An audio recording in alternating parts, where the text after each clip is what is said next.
Megkértem őt, szép kedvesen, jöjjön vele, sétáljon vele, vár ránk a part, hív a nagy folyó, csobban a víz, hív az Ohio.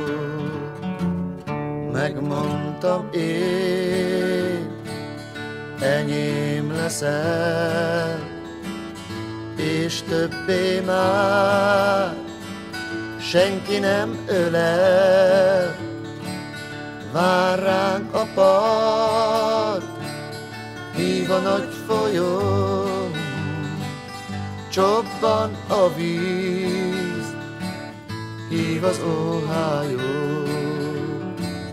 És amint ott átölelte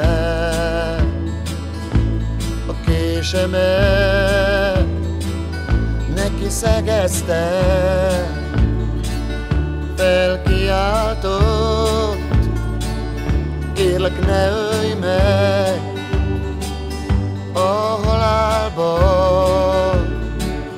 ne küldj engem el.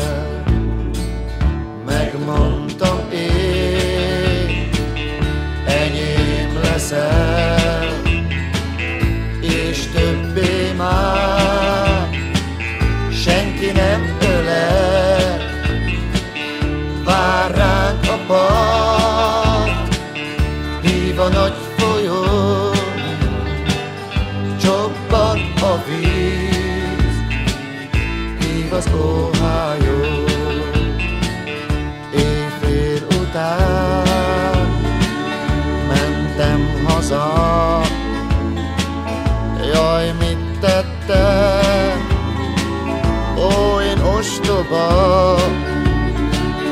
Megöltem őt, akit szerettem, mert nem kellett, ó, a szerelmem. Megmondtam én, enyém leszel, és többé már senki nem ölel.